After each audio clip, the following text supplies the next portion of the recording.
E a programação aqui do Panorama Internacional Coisa de Cinema segue incrível, mais uma grande obra sendo exibida nesse segundo dia aqui, O Anjo Negro, uma escrita muito potente e que comemora 50 anos. Aqui na minha companhia, o cineasta, crítico de cinema e autor dessa obra, O Anjo Negro, José Humberto.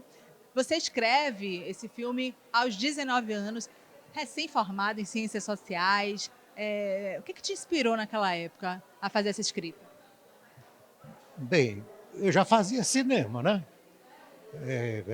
Comecei aproximadamente em 1967, por aí, não é?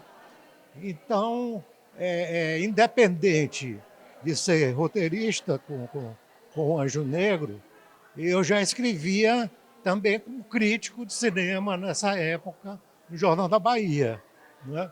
Então fazia crítica diária e isso me deu assim um suporte muito grande em termos de pensar, repensar e descobrir novas possibilidades com essa linguagem, que é a linguagem cinematográfica, não é?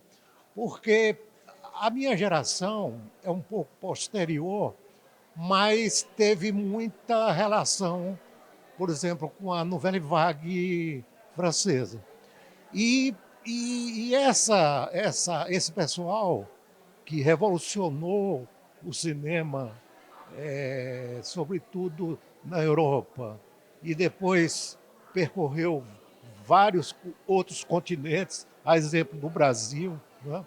Então, essa geração, elas escreviam também, quer dizer, literatura, escrever e filmar era algo muito paralelo e muito vizinho um do outro, não é? A Então, escrita muito parceira da realização. sim. Agora, em relação ao Anjo Negro, é que eu fiz ciências sociais, não é? Numa época muito conturbada no Brasil, não é? Eu entrei na faculdade em 1968, que estava acontecendo tanta coisa no mundo, tantas transformações, não só do cinema, mas do jovem, da mulher, a presença do negro, enfim, o mundo estava em ebulição. E no meu caso, estudando na UFBA, né, Ciências Sociais, o meu interesse maior era pela antropologia. E um dos autores dessa época que influenciava muito era, sobretudo, Gilberto Freire, com Casagrande e Senzala. É um livro da década de 30, mas que ainda fervilhava dentro do mundo acadêmico. Não é? É uma obra que veio realmente dar uma grande contribuição para a gente compreender a nossa formação. E eu vivia numa Bahia, numa Salvador, que não é essa Salvador de hoje, é uma outra completamente Que diferente. Salvador era essa também? Era Salvador que a gente vivia nas ruas, não é? Então era uma cidade onde a gente não tinha medo de circular. E a rua, o que, que era a rua? O que era a Bahia, a grande população? Não é? Era uma população, sobretudo, negra. Não é? Então, me chamava muito a atenção a negritude e como isso se formou dentro dessa cidade colonizada por portugueses, onde aqui viviam índios, não é? E que depois trouxeram escravos negros da África, né? Para serem, para produzirem riquezas. Tal, né?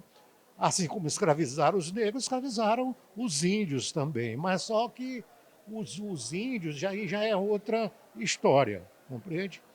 Então, eu não me prendi ao lado racional da questão, né? Pelo fato de ser um artista, então dei vazão também à minha criatividade, à minha imaginação, né? e criei um personagem, que é o Anjo Negro. Tive a oportunidade de aproveitar a presença de Mário Guzmão e nós tivemos relações muito íntimas assim de trabalhos. Por exemplo, nós começamos a fazer teatro no Teatro Vila Velha, né? Então tivemos uma aproximação, um convívio, e isso foi amadurecendo, foi amadurecendo, né? Então, esse personagem, eu comecei a me inspirar na figura do Exu, né? A figura do Exu, cujo nome no filme é o Calunga, né? Então, em termos de metáfora, em termos de alegoria, em termos assim de simbologia, vamos dizer que seria uma sociedade patriarcal, que eu filmei, inclusive, no Museu do Recôncavo, né? O Museu Vanderlei de Pinho, que tem uma representação. Quer dizer, uma sociedade que teve uma origem europeia, né? Vamos dizer assim, Apolínea, de Apolo, Apolínea, não é? E entra em contato com outras figuras, com outras representações, no caso, o Calunga, que são opostas em termos de existência, existência eu falo em termos de existencialismo, de modo de ser, de modo de se comportar, que seria o dionisíaco, não é? Então, são figuras que, apesar de serem escravas, mas elas tinham uma liberdade interior muito forte, muito grande. Então, a presença da negritude em Salvador era muito assim, muito viva, não é? Muito assim delirante no dia a dia, no cotidiano, no carnaval, nas religiões, sobretudo o candomblé, não é? Então eu me assenhorei disso tudo e comecei a elaborar essas contradições, né, que deu nessa, vamos dizer, nessa grande alegoria carnavalesca que é o Anjo Negro, uma maneira de criatividade que tem um certo pioneirismo em relação ao movimento negro que começa a se organizar aqui na Bahia, sobretudo no meio da juventude. E o Mário Guzmão, ele já tinha essa presença de ícone, de liderança, sabe? Então eu comecei a absorver tudo isso e o resultado final foi o filme. Muito bem, hoje aqui sendo exibido, eu queria aproveitar, né, essa celebração de 50 anos para a gente falar um pouco sobre memória, preservação, a necessidade da gente acessar trabalhos raros como esse e de garantir que novas gerações também tenham a mesma oportunidade. Se não fosse o Panorama, qual outra oportunidade teria a juventude hoje de acessar esse filme? Olhe, é um problema muito sério a questão da memória, não só no Brasil, mas na América Latina, de uma maneira geral. É algo mais ou menos assim trágico, mais ou menos trágico, se não fosse mais terrível ainda, né?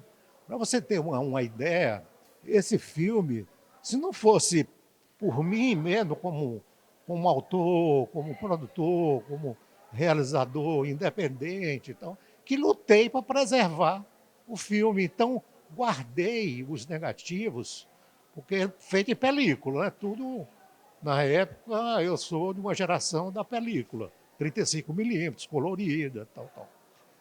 Então, quando eu terminei o filme, a primeira providência minha foi colocar os negativos, tanto de imagem como de som, na Cinemateca Brasileira, em São Paulo. Então, felizmente, esses negativos estão lá, preservados até hoje. Mas para você ter uma ideia, nós não temos uma cópia do filme em 35 milímetros. Eu não tenho condições de bancar isso. O que eu pude fazer, eu já fiz. Não é?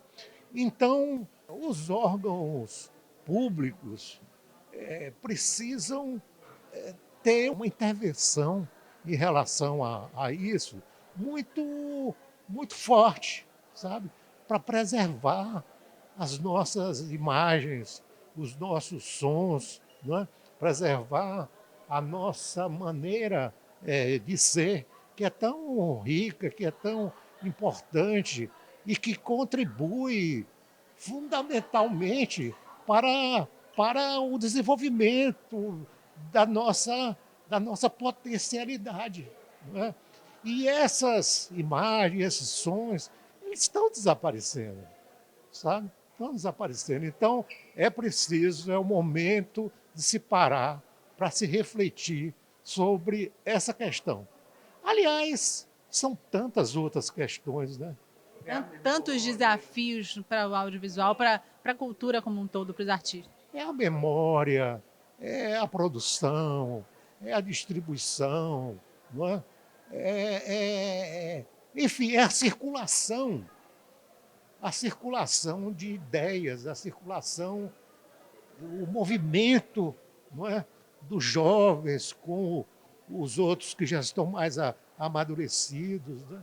Porque, inclusive, Zé Humberto, quando eu te ouço falar desse desafio, né, eu provoquei a questão da memória, porque a gente está aqui celebrando 50 anos do Anjo Negro, e aí você me trouxe outras janelas de pensamento, e eu provoquei também perguntando, se não fosse o Panorama, quais outras oportunidades teríamos de assistir o Anjo Negro? Quer dizer, quanto tempo tem um filme? Quanto tempo deve durar a vida de um filme? Se não a janela de circuito de festival e depois uma breve temporada de exibição. Né? E depois? Pois o filme ele está sendo redescoberto, por incrível que pareça. Está havendo um interesse muito grande. Vai ter uma projeção agora em São Paulo também, na Cinemateca Brasileira. Vai ter outra no Rio de Janeiro, na Cinemateca do MAN. E me parece também no Pará, tal, que está havendo essa busca, esse interesse. Né? E, por exemplo, em São Paulo mesmo, é 80 anos do cinema brasileiro. Porque em 1972, quando o filme foi feito, o Brasil estava numa ditadura. E o nosso presidente aqui na época era o general Médici. Então, estávamos no auge da repressão. Não é? Então, o filme foi feito nessa atmosfera, sabe? O filme foi preso pela censura, compreende? O filme foi boicotado para não ser exibido comercialmente, mas apesar de todas as dificuldades, conseguimos exibir o filme na época, não é? De uma maneira muito precária, muito precária. E ele está aí na estrada até hoje, e eu acho que é um filme para a gente analisar. Não é? Então, eu já me despeço como autor. Não, eu acho que esse filme é nosso, é de vocês, é da nossa cultura, a cultura baiana, a cultura brasileira, a cultura universal. Que a gente tome posse com respeito, com cuidado e garantindo continuidade de acesso às novas gerações que sempre existirão. Muito obrigada pela sua trajetória, pelo seu cinema, pela sua escrita, o Panorama. Em nome de toda a equipe, eu agradeço. Obrigada. Eu que agradeço.